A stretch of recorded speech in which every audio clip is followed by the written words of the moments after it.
आज जो first year का चैप्टर हमारा चल रहा है उसका लास्ट प्रैक्टिस प्रॉब्लम है, प्रैक्टिस प्रॉब्लम 1.11 और ये प्रैक्टिस प्रॉब्लम परसेंटेज यील्ड से मुतालिक है। मैं क्वेश्चन आपको पढ़ के सुना देता हूँ। If 1.274 gram of copper sulphate reacts with excess of zinc metal, 0.392 grams of copper metal was obtained during the chemical reaction. Calculate the percentage yield of copper metal. जो रिएक्शन है वो हमें दिया गया है कि ये इस रिएक्शन के ज़रिए जो है ना 1.274 ग्राम ऑफ कॉपर सल्फेट से हमारे पास 0.392 ग्राम ऑफ कॉपर मेटल बना है। आप इस रिएक्शन का जो परसेंटेज यील्ड है वो कैलकुलेट करें। सबसे पहले अपने क्वेश्चन से जो डेटा है वो करेक्ट करेंगे। हमें दिया गया है mass of copper sulphate which is 1.274 gram. Similarly हमें जो एक्चुअल यील्ड है कॉपर का वो दिया गया है विच इज़ 0.392। इस तरह के क्वेश्चन में आपको जब भी प्रोडक्ट मिलता है कि इतना प्रोडक्ट बना, you will take it as actual yield. ठीक है ना। हमने क्या करना होगा, हमने जो परसेंटेज यील्ड है कॉपर का वो कैलकुलेट करना है। अब इसके लिए जो फार्मूला आप सबको पता होगा वो है actual yield divided by theoretical yield multiplied by 100। अब हमारे पास एक्चुअल यील्ड क्वेश्चन में दिया गया है जो कि है 0.392 ग्राम ऑफ कॉपर, लेकिन जो चीज़ मिसिंग है वो है थ्योरेटिकल यील्ड। अब थ्योरेटिकल यील्ड हम कहाँ से लेंगे? जाहिर सी बात है हमें डेटा दिया गया है क्वेश्चन में और इसी क्वेश्चन में से हम अपना थ्योरेटिकल यील्ड कैलकुलेट कराएंगे। जो अमाउंट है हमें कॉपर सल्फेट का वो दिया गया है। अब हम इस अमाउंट के ज़रिए थ्योरेटिकल यील्ड कैलकुलेट कराएंगे और उसके लिए सबसे पहले हमें नंबर ऑफ मोल चाहिए होंगे कि जो कॉपर सल्फेट का जो अमाउंट हमें ग्राम में दिया गया है उसको हम कन्वर्ट करा लेंगे नंबर ऑफ मोल्स में और फार्मूला है mass in gram divided by molar mass. Mass in gram question में दिया गया है, मोलर मास कैलकुलेट कर लेते हैं। जो कॉपर है उसका मास नंबर 64 है, सल्फर का 32 है और ऑक्सीजन के 4 एटम है। एक ऑक्सीजन एटम का जो मास नंबर है वो 16 है। After the calculation the molar mass of copper sulfate comes out to be 160 gram per mole. Now what will we do? We will put the values in the formula. The mass in gram of copper sulfate which is 1.274 gram is given in the question and we have just calculated the molar mass of copper sulfate which is 160 gram per mole.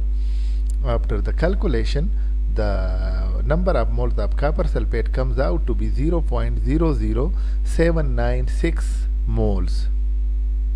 Now अब चूंकि मोल हमारे पास आ गए हैं copper sulphate के, अब हमने क्या करना है, हमने जो रिएक्शन हमें दिया गया है उसके बेसिस पे हमने थ्योरेटिकल यील्ड कैलकुलेट करानी है। ठीक है ना।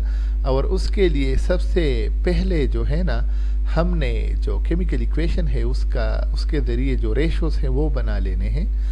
आप देख सकते हो कि कॉपर सल्फेट कॉपर हमें दे रहा है, कॉपर सल्फेट हमारा रिएक्टेंट है और जो कॉपर मेटल है वो हमारा प्रोडक्ट है। तो अगर हम बैलेंस केमिकल इक्वेशन को देखें तो 1 mole of copper sulphate produces 1 mole of copper metal. Similarly 0.00796 moles of copper sulfate will produce how many moles of copper? So this is a simple ratio. You can solve the ratio easily and the answer, since 1 mole produce 1 mole, therefore 0.00796 mole will produce 0.00796 moles। अब हमारे पास जो number of moles हैं copper के जो कि produce होंगे according to balance chemical equation वो आ गए हैं विच इज 0.00796 मोल्स। अब नेक्स्ट स्टेप में हमने क्या करना है, ये जो कॉपर का मोल्स आया है हमने इसको कन्वर्ट कराना है इनटू ग्राम्स और उसके लिए फार्मूला है कि mass in gram is equal to number of moles multiplied by molar mass. अब जो मास नंबर है कॉपर का वो आपको ऑलरेडी पता है कि वो 64 है, तो हम नंबर ऑफ मोल्स को 64 से मल्टीप्लाई कर लेंगे और हमारे पास जो मास आएगा कॉपर का वो 0.509 ग्राम आएगा। ठीक है ना।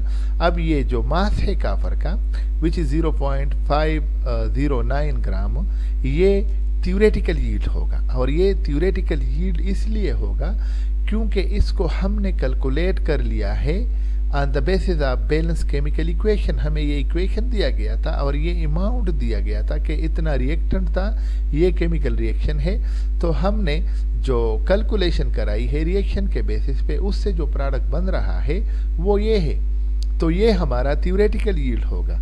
अब जो एक्चुअल यील्ड है वो हमें दिया गया है, we already in the question which is here, you can see it 0.392 grams. So what we'll do, we will put the values in our formula, and after the calculation the percentage yield of copper comes out to be 77%.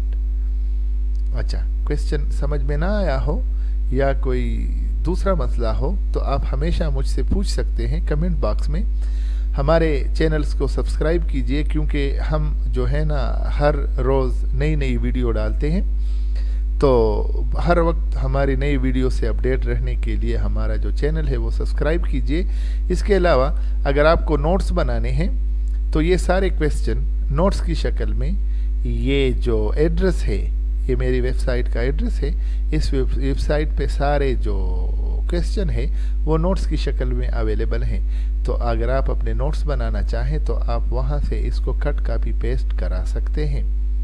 Video देखने का शुक्रिया। अल्लाह हाफिज़।